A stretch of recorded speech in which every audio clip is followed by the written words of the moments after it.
Hi everyone, I'm Les, And I'm Ashley. and you're listening to Anthropotamus, where we explore some of your favorite anthropology topics.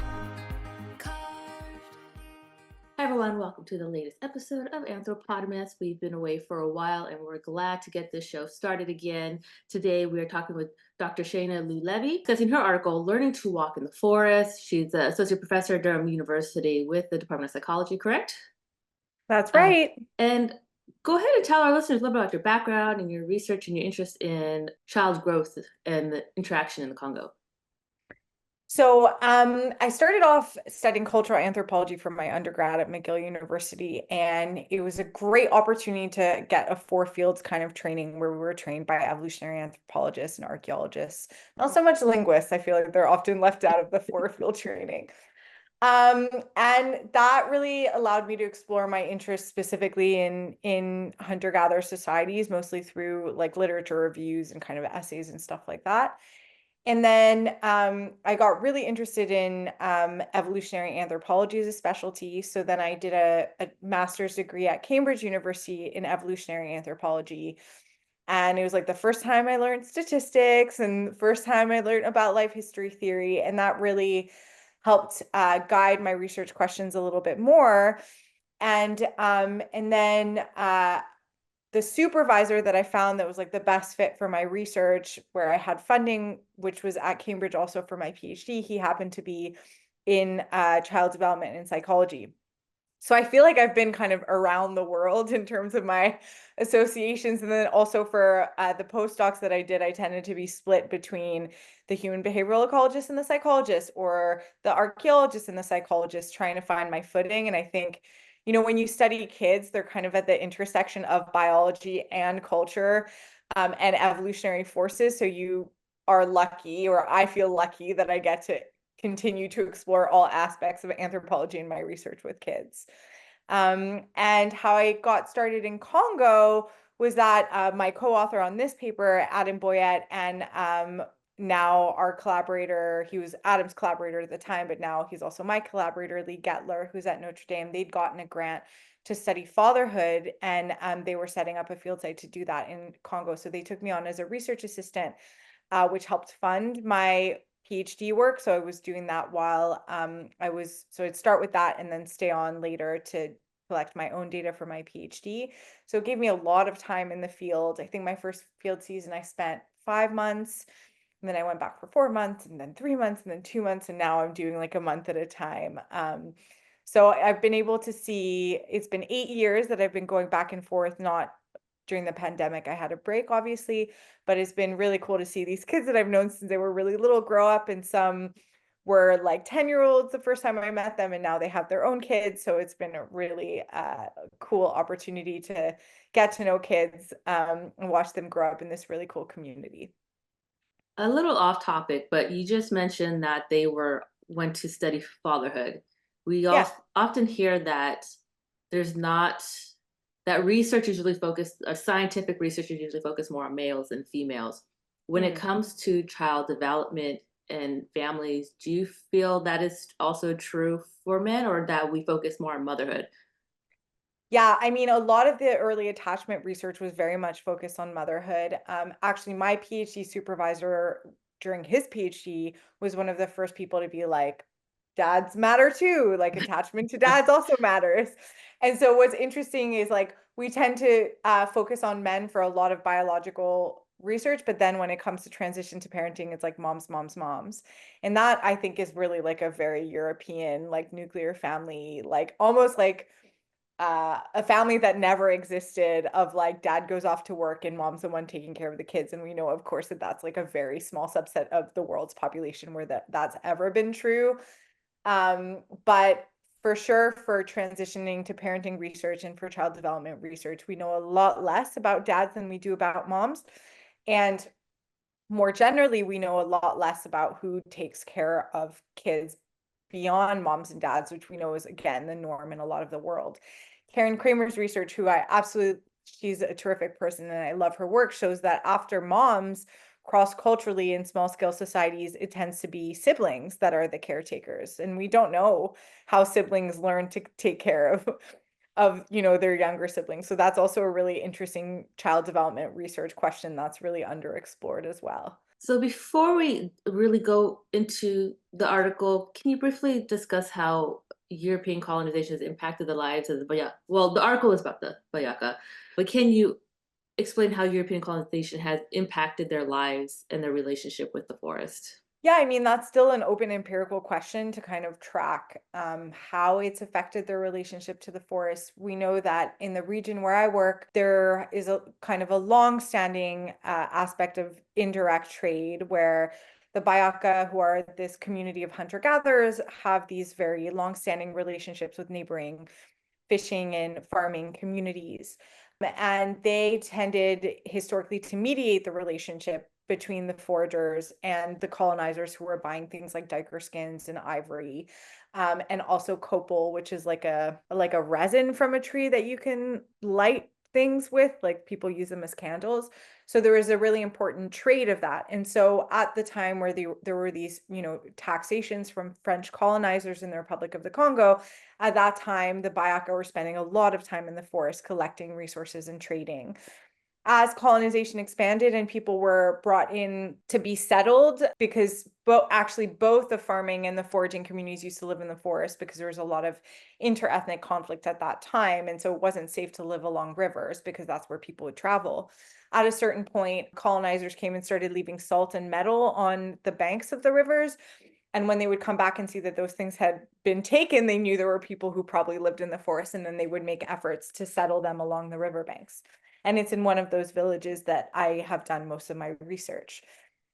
And increasingly, BaYaka are going to schools. They're increasingly working for logging companies, and also doing kind of bit work, piece work for farmers for cash. So that there's obviously changes that are happening there, but at the same time, the knowledge and skills that they've had, that they've used to negotiate these relationships with farmers, historically, probably going back like a few thousand years into the present, continue to be skills that they're applying in their interactions with, you know, Chinese and French loggers, and also Indian logging companies that have kind of bought, you know, rented, or I don't know what the technical term is there, but have, yeah, taken up these logging concessions.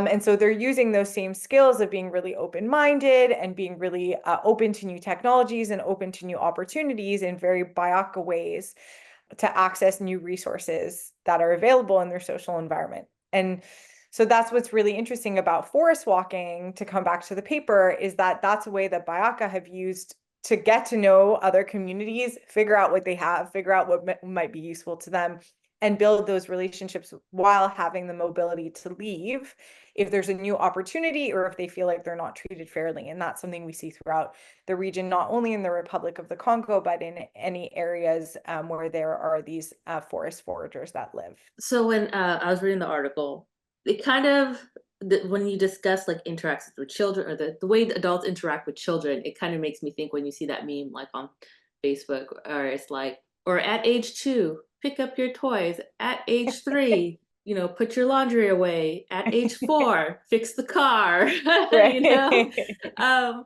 right? So these are, I mean, they're very, I mean, the interaction with the adults and children in the communities is very, very hands-on, in a way that I feel like we've really lost in our own culture and society.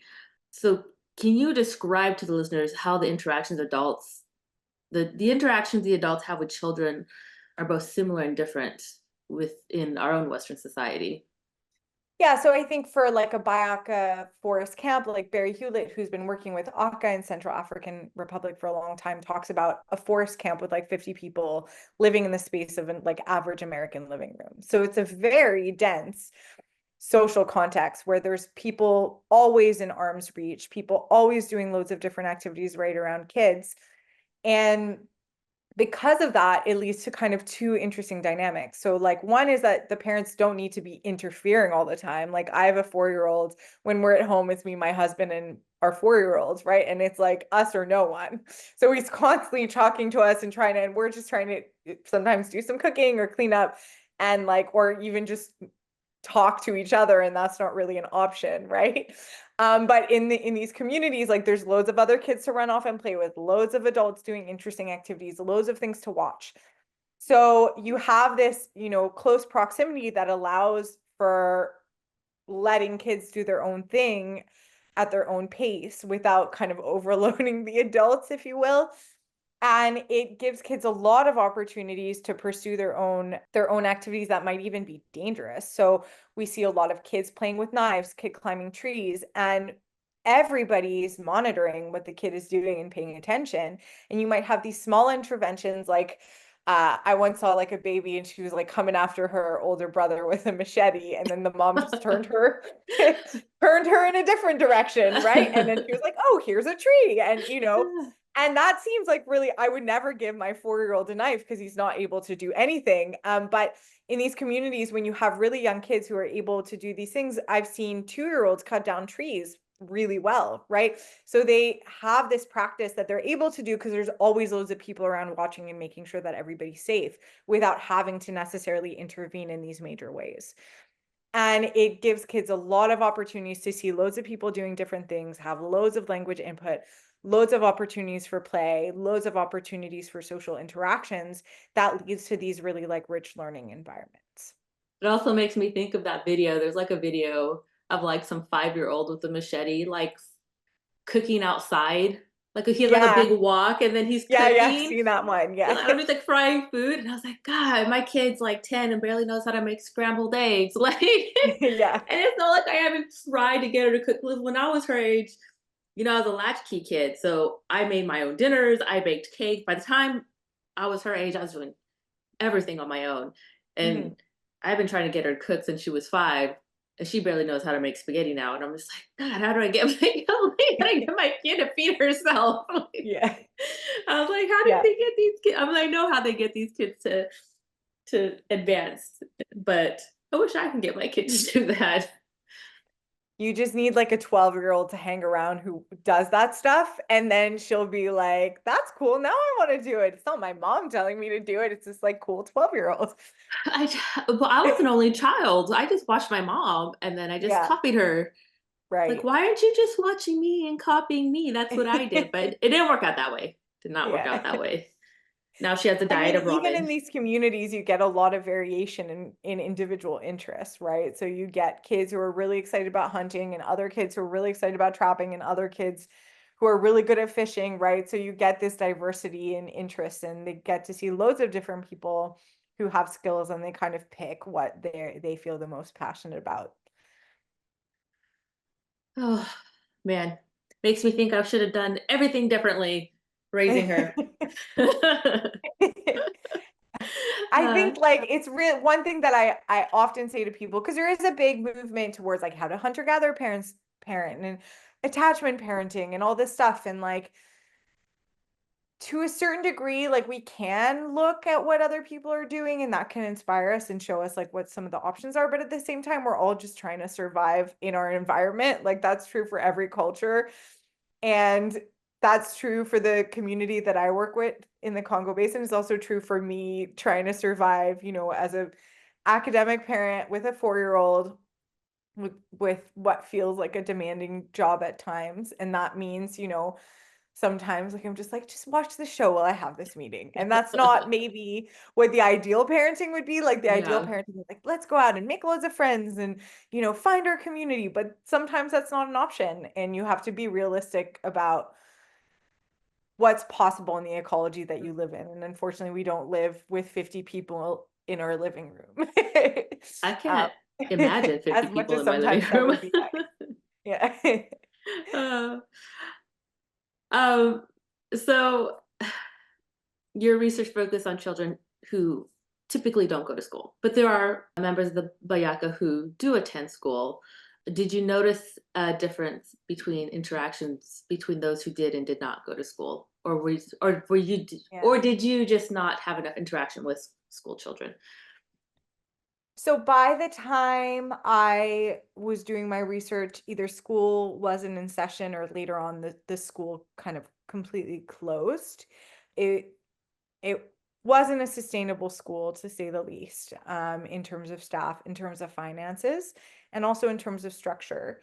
So we don't have in this village a lot of BaYaka kids who are consistent schoolgoers.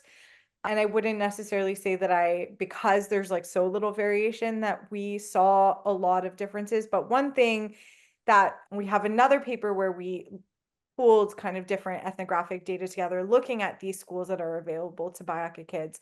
And one of the things that we found was that BaYaka kids were using walking as a way to resist like unfair treatment at school. So they are not a minority community, but they are a politically marginalized community in the region. And that means that most of their teachers tend to be from the other more politically dominant ethnic groups. And they also tend to be in mixed classrooms with kids from that community who increasingly also, because of, narratives adopted from colonization, can sometimes, there's also very deep friendships that form, but there can also be some discrimination and some racism. And that can be really difficult for BaYaka kids, especially in cases where they have to live in schools that are outside of their community, like boarding schools, because there isn't schools in their home communities, or they're a mobile community and schools are stationary. So that's actually very difficult to provide education to mobile communities when you have rules that a school needs to be in a specific place. And so in those cases, we've seen instances of kids leaving school and walking like a couple of days through the forest to get home because they just weren't happy there and they didn't feel like they were being treated properly or being fed enough.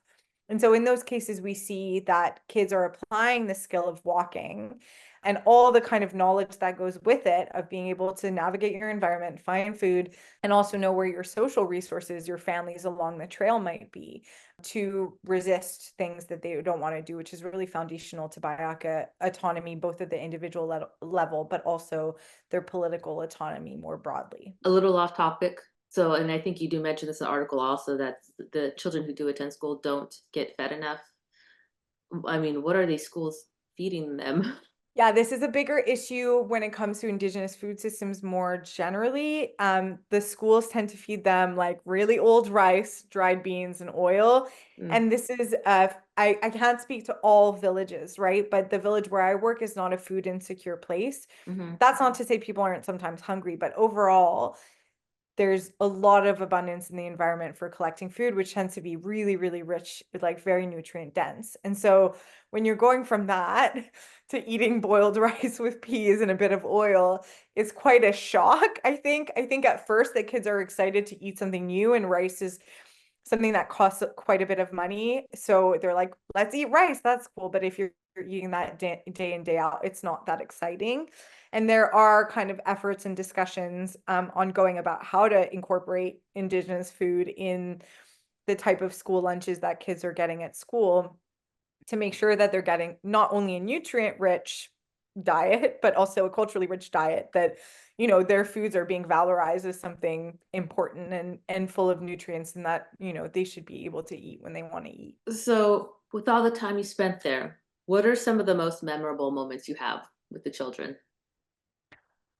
Honestly, there's so many memorable moments. I think like one of the most memorable moments for me was just like sitting in the camp at night and just closing my eyes and just hearing the kids playing, laughing, women chatting, men like getting on with their crafts, right? And like that just soundscape with like, birds and crickets going on in the background and fires crackling. For me, that's always like something that when I'm feeling stressed, I just close my eyes and try to go back there. But I mean, it's so amazing to see how clever these kids are. I also had moments where I would go, like I went foraging with a 4-year-old just at the edge of camp, and they eat these leaves called cocoa leaves. And I could not, and I've taken botany courses and I forage here in the UK and I foraged on the west coast of the US, and I could not figure out which of these leaves were the right leaf. And I was with this 4-year-old who kept correcting me, and she kept being like, not that one, that one, not that one, that one. And like herself was able to collect enough food for a little meal for her and her friends.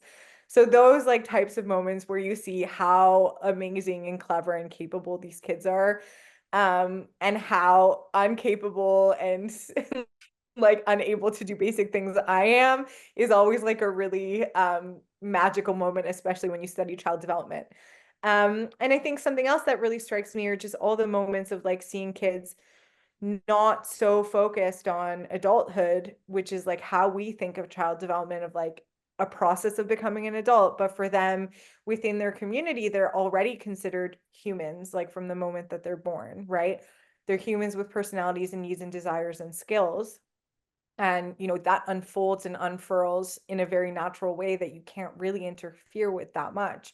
You can do things to hasten it or to hold it back. And my colleague Dasha Bomzhikova, who also worked in the same village as me earlier than I did, wrote her dissertation on this. But you can't, a thing's going to unfurl and fruit and bloom the way that it's meant to. And having that attitude from a very young age, you see that in these kids, like they have a sense of self and a sense of like that their peer cultures are important and are contributing something, that their activities are contributing something, and they're not waiting for their eventual adulthood to feel like they're going to have an impact on their community. And that's really cool to see too. So what's next? What are you currently working on or plan to work on next? So I've got a couple projects on the go. We are in the advanced stages of a cross-cultural project now, looking at how kids learn from other kids. So we're working in Congo, but also with Chinese Americans in the Seattle area, which is data collection being led by my colleague Jing Su, who's at the University of Washington. And then in Scotland with Lara Wood, who's leading data collection there.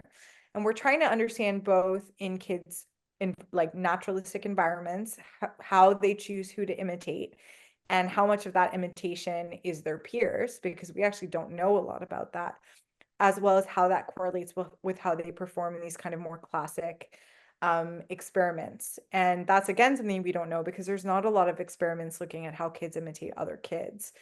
And from what we found, and if there's a listener who can correct me if I'm wrong, but there's actually no cross-cultural research on when kids imitate kids versus adults.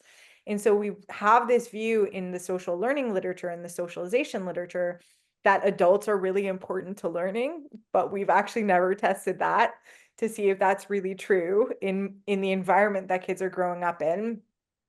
And in these experiments that have been biased, because you always have the adult doing an action that the kids get to imitate or not. And we don't know if they imitate to the same degree or maybe more their peers in certain contexts over others. So that's one project that we've got on the go. I completed data collection in Congo with my amazing research assistant there over the summer. And now they've just started data collection in Seattle and in Scotland. And then the second project, which is also on going to start in 2025, which is coming 2025 feels very close, and I'm It not is quite very close. yeah. is looking at the cultural evolution of children's peer cultures. So trying to understand how kids come up with all the games and all the songs, but also in subsistence communities, the technologies that they come up with for collecting food, because we actually don't know how kids contribute to culture change all that much. In the cultural evolution literature, we tend to think of adults as being these great innovators who do all this stuff. But I mean, you're an archaeologist, so my colleague Felix Reed, who's at Aarhus University, we have this database of children's material culture that we're developing. And he has this kind of hypothesis that he's pitched, that the games that kids are playing with objects are allowing them to develop the skill set to know what affordances the environment these like materials provide. And that leads to, and the fact that they have a lot of free time also to experiment with that means that they're developing all these innovative capabilities in childhood that then they act upon in adulthood. But the real innovation and the real experimentation is happening when they're kids. So we're hoping to explore that more fully in this upcoming project. So it's two big projects, and I'm a little overwhelmed, to be honest, but it's exciting that other people have seen value in some of these kind of crazy ideas and have funded them. So now I actually have to go through with them and see if I find evidence for the things that I said I thought I would find evidence for. I mean, but it makes sense. Like when my daughter started kindergarten, she would come home and her attitude and the way she spoke started changing. And I'd be like, why are you Yeah. talking to me like that? Like, where did you learn that from? Or I feel like a lot of her attitude is like, once she started public school, it was very like, it changed. And I'm just like, Right. oh God. But also, I mean, we always forget about linguistics and anthropology, but all these words she comes home with, Yeah. slay and Yeah. I don't even know, baddie, or I don't even know what these things mean. Yeah. But I mean, all these words that they come up with now, how is that Yeah. going to influence the way they use language later on as adults? So Yeah. yeah, very, very interesting to look at those things. Yeah, I mean, language is definitely one area that I think the cultural evolution of pure languages and how these things are coming up and evolving and stuff like that is like a really interesting topic that we're hoping to look at a little bit more. All right. I think that is all I have for you. Is Great. there anything else you would like to say to our listeners? No, thank you so much for having me and thanks for an enjoyable conversation. Yes, it was fun. I really enjoyed the article. Les also enjoyed the article. This was his article, and he's not here with us today. But thank you so much for coming on the show, and we look forward to your future research. Thank you. It was nice to meet you. Thank you. Bye, everyone. Thank you all for listening. Distribution of Anthropotamus is in collaboration with the American Anthropological Association. Please continue to follow us on Instagram and Twitter @Anthropotamus for our latest episodes, show notes, and book discussion schedule.